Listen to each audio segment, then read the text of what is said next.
छत्रपती शिवाजी महाराज की जय। कालच्या भागात आपण कुठं होतो तर बेलसरच्या लढाईत छापा टाकला. छापा टाकून गनेमी गावाने सगळ्या त्या फतेह खानच्या छावणीवरती हल्ला केला. हल्ला केल्यानंतर जास्त जोश मध्ये येऊन जी ध्वजाची तुकडी होती, झेंड्याची तुकडी होती, त्या तुकडीने अतिरेक केला आणि न सांगितलेली योजना काय होती की त्यांनी आतमध्ये घुसायचं नाही, माघार घ्यायची आणि त्यांच्यावरला महाराजांसोबतचे जे मावळे त्यांनी मिळायचं. पण यांनी काय केलं, अति उत्साहामध्ये लढाईत घुसले. त्याच्यामध्ये बरेचसे आपले मावळे शहीद झाले, मारले गेले, पडले. आणि जो झेंडा ज्याच्या हातात होता तो पण पडला. पण कोणी उचलला होता झेंडा? काल नाव सांगितलं ना मी, कान्होजी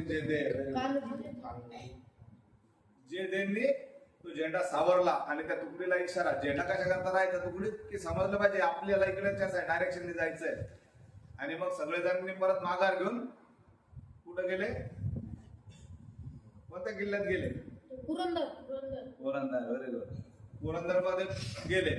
आणि पुरंदरवर गेल्यानंतर महाराजांच्या लक्षात आलं की फतेह खान आता डिवचला गेलेला आहे, तो हल्ला करणार. म्हणून पुरंदरावरती रात्रीच विषय झाला की दक्षिण बुर्जावरती, दक्षिण भागेकडून तो आक्रमण करणार आहे. आपलं सैन्य तोडकं मोडकं आहे. सगळ्यांनी रात्रभर काय काम करायचं, बाया माणसं जेवढे गडावर होते त्यांना एकच काम दिलं की ज्याच्या हातात जेवढ्या साईजचा दगड मावेल तेवढे दगड रात्रभर जमा करून ठेवायचे. काय गनिमी गाव होता, त्याला काय म्हणतात, आहे त्या स्थितीसाठी युटिलायझेशन ऑफ वर्क फोर्स. तिथं जे साहित्य उपलब्ध आहे त्याचा वापर कसा करायचा. बघा, शिवाजी महाराजांचे चरित्र फक्त गोष्ट म्हणून किंवा शिवाजी महाराज म्हणून न पाहता मॅनेजमेंट बघा बारीक सारीक. त्यावेळेस महाराजांचं वय होतं 16 ते 18 वर्षाच्या मध्ये, 16, 15, 16, 17 वर्षाचे. आपल्यापैकी किती जण 18 क्रॉस होऊन गेले आहे का आपल्याकडे? हा विचार बेलसरच्या लढाईमध्ये हा विचार इतका बारीकीने केला गेला की आपल्याजवळ शस्त्र नाहीये, आपल्याजवळ तोफा नाहीये, आपल्याजवळ जवान तेवढे नाहीत. करायचं काय तर प्रत्येकाने जेवढ्या मापाचे, मग कोणाला एवढा दगड समजा हातात मावल, लहान मुलाच्या एवढ्यापासून तर मोठ्या धोंड्यापर्यंत किंवा शक्तिशाली माणसाला उचलल्या जाईल एवढ्या मापापर्यंत दगड बुर्जावरती जमा केले. सकाळचा प्रहर झाला. पुरंदरच्या उत्तर बाजूला सकाळी चाल करून फतेह खान येणार हे माहित होतं. तसं त्याचप्रमाणे फतेह खान चाल करून आला. आणि महाराजांनी सांगितलं होतं आम्ही इशारात केल्याशिवाय शत्रूला कोणी काहीच करत नाही. सोपं काम करायचं, स्वस्त शांत बसून राहायचं, शत्रूला येऊ द्यायचं. आणि त्या हिशोबाने फतेह खान दक्षिण बाजूने चाल करून आला. चाल करून आल्यानंतर त्याला अर्ध्या टप्प्यात येऊ दिलं, रेंज मध्ये येऊ दिलं. आपण गोळी मारताना काय करतो, बंदुकीची रेंज बघतो. आता गोफन फेकणाऱ्याला त्याची स्वतःची रेंज माहिती का? आपल्याला आता तुम्ही का सकाळी डिस्कस फेकलाय किंवा बॉल फेकताना तुम्हाला रेंज माहित असते तुमचा बॉल कुठपर्यंत जातो. त्या टप्प्यामध्ये रेंज मध्ये येऊ दिलं त्या सगळ्या सैन्याला. आणि सरळ वरून दगडांचा मारा सुरू झाला.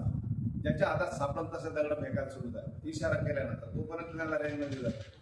आणि इतके भयानक ही दगडफेक सुरू झाली की ही योजना इतकी अचूक होती की ते दगडांच्या याच्याने काय झालं की सगळे धोंडे, पाऊस कसा पडतो तसा पाऊस पडायला लागला. फतेह खानची फौज गडावर धावून जशी येत होते त्याला दगड बसत होते. आणि फतेह खानची फौज स्वतःला जीव वाचवत पळायला लागली.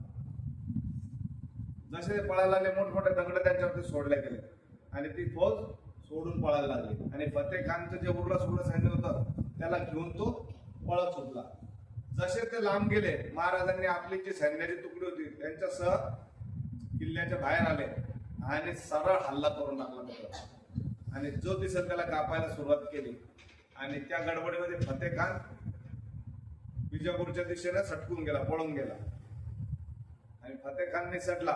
आणि याच्या हा अगदी कमीत कमी शक्तीमध्ये हा विजय मिळाला.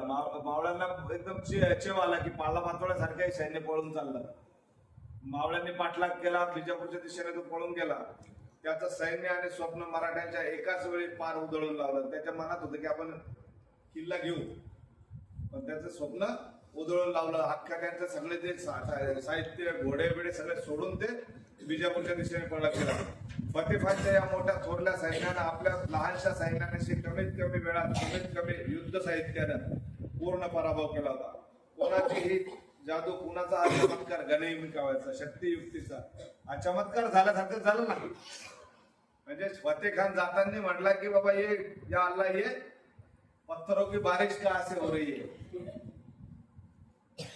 पाऊस पडला का, कारण लाख पोरांच्या हातात ज्याच्या हातात जे सापडत दगड फेकले.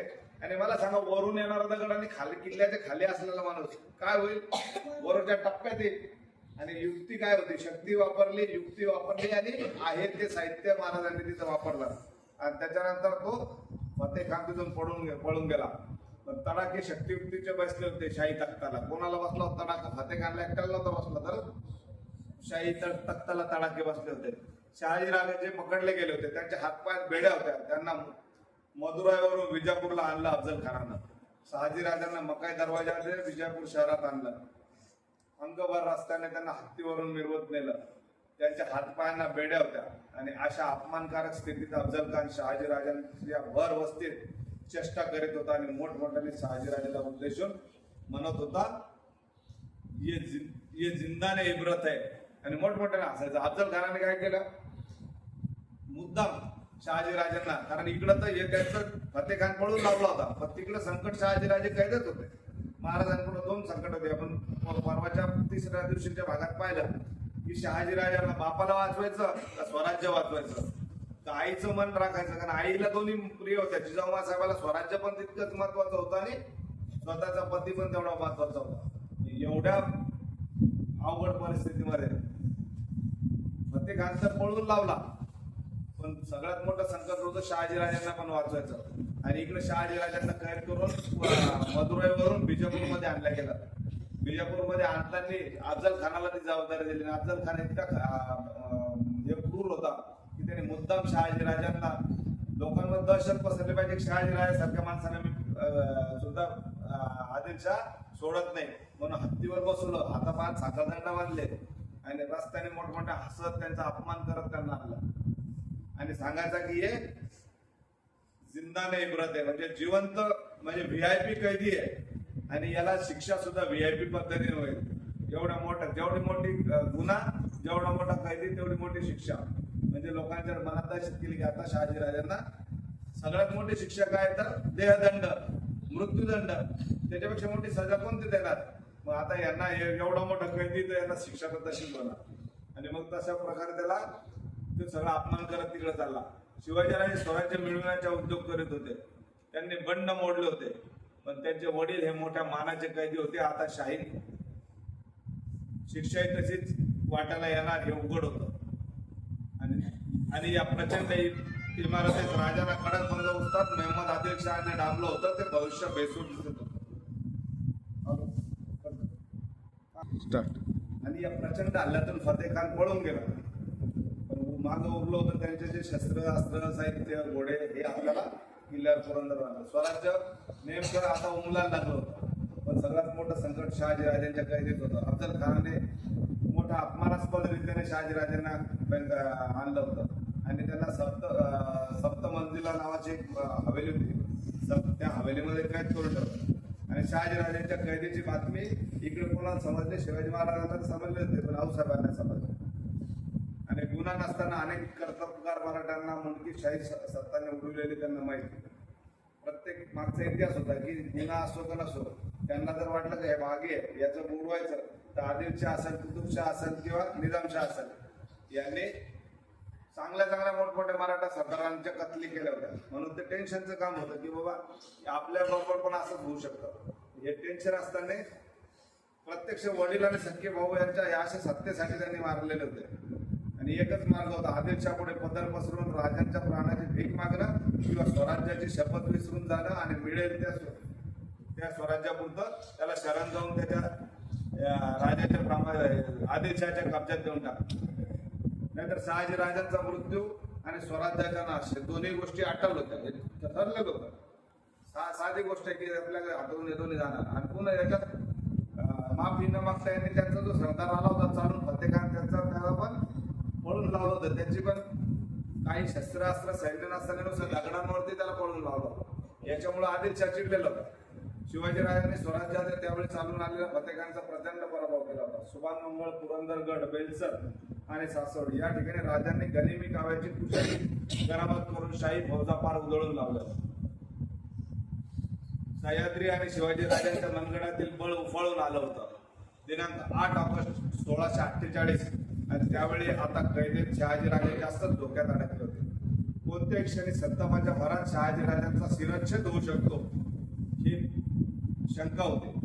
पण शिवाजी राजांनी एका बाजूला आदिलशाहीशी फौजेशी झुंज मांडण्याची तयारी चालवली होती आणि दुसऱ्या बाजूला त्याच वेळेस शहाजी राजांच्या सुटकेसाठी त्यांनी बुद्धिबळाचा एक डाव मांडला होता. आणि राजांनी आपला एक वकील दिल्लीच्या रोखाने पाठवला होता. एक वकील पाठवला दिल्लीला. कोणाकडं? दिल्लीला सत्ता कोणाची त्यावेळेस मुघलांची होती. कशा करता? तर मुघल बादशहाशी मैत्री करायसाठी. म्हणजे इकडे कोणाशी चालू होती? आदिलशाही सोबत. आणि त्यांचा शत्रू कोणता? मोगल. संगमत करून मोगलांची फौज दिल्लीला विजापुरात चालून यावी असा आदिलशहाला शह टाकायचा. आणि राजांचा डाव अचूक ठरला. राजाने सांगितलं, वकील पाठवले आणि वकिलाजवळ असा निरोप दिला की तुम्ही मोगली सैन्य बिजापूरवर चाल करून या आणि बिजापूरवर चाल करून तुम्ही आदिलशाही ताब्यात घ्या, आम्ही तुम्हाला मदत करू. आणि ही चाल अचूक लागली आणि एवढा दबाव आला की शहाजहानला विजापूरवरती प्रचंड दडपण आणलं आणि शहाजी राजांना सोडा नाही तर मुघली फौजा विजापूरवर चाल करून येतील अशी वास्तव चाल मोगलांनी केली.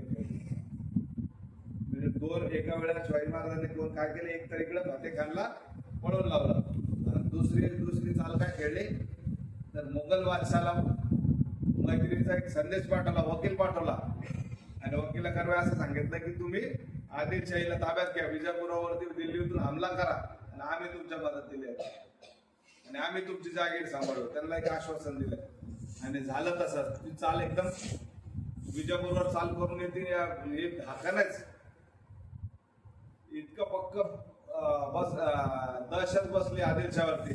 हे शिवाजीराजांच्या वयाच्या 18व्या वर्षीचं कृष्ण कारस्थान होतं. अचूक ठरलं. विजापूर आदिलशाहीला घामच फुटला आणि शहाजीराजांना कैद करून शिवाजीराजांना शरण आणणं हा जो डाव होता तो अक्षरशः उधळून गेला. त्यातच भर पडली फतेखानच्या पराभवाची आणि चिमुटभर मावळी फौजेने आपल्या फौजेला उधळलेला दानादान भयंकरच होते. मला एक सांगा, एक मोठा राजा आहे, त्याला जर कळलं की लहानशा राज्याने आपल्या मोठ्या फौजेला पळून लावलं बिगर शस्त्राचं बिगराचं, किती अपमानाची गोष्ट आहे. मग हे जर असं करू शकतात आणि इकडून जर मोगली फौज आली तर आपलं राज्य राहणार नाही. या भीतीने त्यांच्या जवळचे त्याच्या डोक्यात कल्पना होती की इकडे शहाजीराजांना दखल करून टाकू, शिवाजीने मिळवलेलं तेही राज्य ताब्यात घेऊ आणि शिवाजी पण संपून जाईल. एका आपल्या प्लॅन मध्ये दोन्ही संपले. पण हे उलट झालं. उलट त्यांच्या 17-18 वर्षाच्या पोराने पूर्ण लष्करी प्रतिभा दाखवली होती आणि संपूर्ण इतिहासामध्ये आजूबाजूच्या ज्या छोट्या छोट्या शाळा होत्या, मोठ्या मोठ्या राज्य होते, त्यांच्यामध्ये एक दहशत पसरले की 18 वर्षाचं पोरग एवढ्या मोठ्या आदिलशाहीचं त्या सरदाराला हरवू शकतं, ते पण बिगर शस्त्र वापरता. First impression is the best impression. काय झालं? इम्प्रेशन पडलं की एवढे सुभान मंगल गेला, कोंडला गेला, बाकीचे गड पण घेतले आणि आपला फतेखान सारखा सैनिक सगळ्या सैन्यानिशी शेपूट खाली घालून वापस पळून आला. आणि इकडे एवढा दबाव आला की 16 मे 1649 या दिवशी शहाजीराजांचे सन्मानपूर्वक मुक्तता केले. सोडून दिलं शहाजीराजाला. अवघ्या 17-18 वर्षाचे शिवाजीराजांची करामती मनगडात फुलाचे सामर्थ्य प्रयत्नास आलं. वडिलांच्या सुटकेत स्वराज्यही बचावलं. दोन्ही तीर्थरूप किशोर वयाच्या पोरांना विजापूर हातबल केलं होतं आणि सारी करामत पाहून इतिहास चाचपला होता. इतिहासाला तरुण मराठ्यांच्या महत्वाकांक्षा क्षितिजावर संपूर्ण इतिहासामध्ये एक वेगळी घटना घडली. एवढा मोठा पराक्रम महाराजांनी केला होता आणि या पराक्रमामुळे 2 कामं झाले. तर स्वराज्य पण सुरक्षित राहिलं आणि तीर्थरूप शहाजीराजे हे पण सुरक्षित राहिले. पण त्यांनी सोडलं म्हणजे सन्मानपूर्वक जरी सोडलं होतं पण त्यांना त्यांच्या जहागिरीत जायची परवानगी नाही. त्यांना नजर गदेत ठेवलं होतं. याच्या पुढचा भाग आपण उद्या आजच घ्यायचा. विजापूरच्या बादशहाविरुद्ध बंड झाल्यामुळं या रंधमुळे शिवाजी महाराजांचं यश सगळीकडे पसरलं होतं. राजे वडिलांना रागावले, चिडले आणि एक दिवस असंच गडावरती बसले असताना त्यांनी निर्धार केला की मी आता बदला घेणार. पण तरी ते एकटेच बसले. गडावर तिकडे जल्लोष चालू होता, एवढा मोठा विजय मिळाला होता. एकीकडे वडील वाचले होते, दुसरीकडे स्वराज्याला किल्ले मिळाले होते, शस्त्रास्त्र मिळाले होते. शेवटी ते सामने सोडून गेल्यामुळे बरंच साहित्य मिळालं होतं. पण महाराज नाराज होते. एका दगडावर बसून ते पोट तिडकीने म्हणत होते की शहाजी महाराजांसारखा, आबासाहेबांसारखा एवढा मुत्सद्दी माणूस असा गाफील कस काय राहिला. त्यांनी असं करायला नव्हतं पाहिजे, एवढं संकट आणायला नव्हतं पाहिजे. आम्ही एवढं पोट तिडकीने कष्टाने कमावलेलं स्वराज्य यांनी. आणि या समझोत्यामध्ये एक अजून गोष्ट घडली होती की कोंढाणा किल्ला हा शहाजीराजांच्या शब्दा खातर आदिलशाला देऊन टाकावा लागला. यांनी कष्टाने कोंढाणा घेतलेला होता, पण शहाजीराजांना ज्यावेळेस सोडलं त्यावेळेस करार झाला आणि तो कोंढाणा द्यायचा. आणि इकडे शिवाजी महाराजांना ते वाटत होतं किंवा मी एवढं मारमार करतोय आणि वडिलांसाठी द्यायचं, म्हणून तो कोंढाणा दिल्याच्या पश्चातापात ते बोलायला लागले की असं चूक करायला नव्हतं पाहिजे, आबासाहेबांनी असं करायला पाहिजे. पण त्यांचे जे वकील होते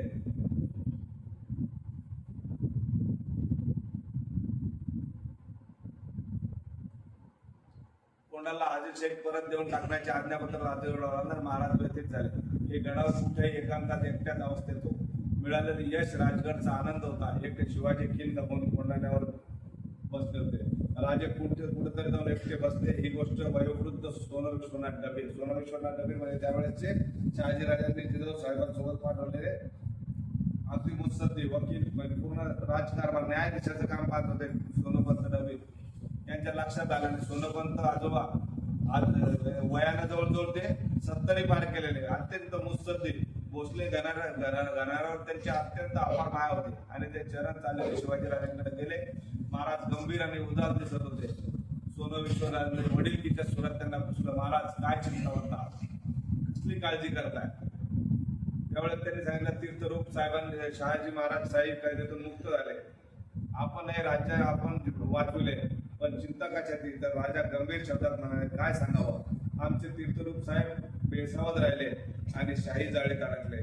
आम्ही भर उन्हात करून त्या सोडविण्यात आदिलशाह भाग पाडले, सुटले. पण वडिलांनी बादशाहच्या मागणीवर आपल्या स्वराज्यातील कोंढाणागड परत देऊन टाकण्याचे कबूल केले.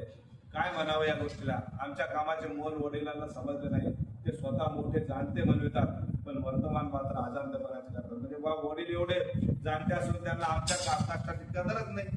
त्यांनी आमच्या म्हणजे सगळ्यांच्यावरती पाणी फेकलं. आज पोट तिडकीने होतं. त्यावेळेस शिवाजीराजे गंभीर होते, पण कठोर शब्दात वडीलकीचे शब्द म्हणाले, महाराज काय बोलताय. वडिलांबद्दल असं विपरीत बोलून आपणास सारख्या सुपुत्रांना शोभत नाही. सोनोपंत डबेंनी त्यांना वडीलकी सांगितले की असं बोलू नका, तुमचे वडील आहे आणि वडिलांबद्दल असं अपमानास्पद बोलू नये. महाराज भानावर आले. त्यांनी सांगितलं की नाही, माफ करा, मी आबासाहेबांबद्दल असं बोलत नाहीये, पण मला चीड येते. पण मी तुम्हाला शब्द देतो सोनोपंत काका की मी या प्रत्येक गोष्टीचा बदला घेणार, प्रत्येक गोष्टीचा मी सूड घेणार आहे. आणि याच्यात ज्यांनी आबासाहेबांचा अपमान केला त्या सगळ्यांचं मी हे करेन. एकदम स्वतः सावले ताजबीनं म्हणाले, नाही चुकलं, वडिलांचा अपमान करावा म्हणून आम्ही बोललो नाही, स्वराज्याचं नुकसान मनाला मानवले नाही म्हणून आम्ही बोललो. कोंढाणा गेला म्हणून बोलतो. महाराज कोंढाण्याचं काय एवढे वडिलांपुढे हा अति मोलाचा गड देऊन टाकावा. महाराज आपण तर अवघा मुलूक काबीज करा, उदास होऊ नका. महाराजांनी हा विवेक फार मोलाचा वाटला आणि पटला सुद्धा. त्यांनी जरा तीव्र शब्दात म्हटलं, होय जरूर, मी वडिलांचा झालेला अपमान कैद. त्या अफजल खानाचं वागणं बोलणं आम्हाला सहन होत नाही आणि त्यांच्या आमच्या तीर्थरूपांचा असा हीन मानवलेला त्यांचा हा सूड आम्ही आमच्या तो अफजल खान बाजी घोरपडे मराठा होता, आपल्या महाराष्ट्रातला होता. पण त्यांनी पण शहाजीराजांना पकडण्यासाठी गद्दारी केली होती. म्हणजे शहाजीराजांचा जवळचा असून सुद्धा त्याने विरोधात जाऊन शहाजीराज त्या तो आणि वजीर मुस्तफा खान, मनसबीकार मुकली या साऱ्यांचा आम्ही बदला घेऊ. हे कोणी ठरवलं? महाराजांनी ठरवलं. आणि नंतर विश्वनाथांना त्यांनी शब्द दिला की काका तुम्ही म्हणता तसं आम्ही काही वडिलांचा अपमान करणार नाही, पण आमचा मनस्ताप आहे, आम्ही सगळे किल्ले परत घेऊ, आम्ही सगळा बदला घेऊ. आपण आता हे बाकीच्या कसा बदला घेता येईल आपण पुढच्या एक कथा, कारण त्या कथा मोठ्या आहेत, छोट्या करून सांगता येणार नाही. छत्रपती शिवाजी महाराज की जय.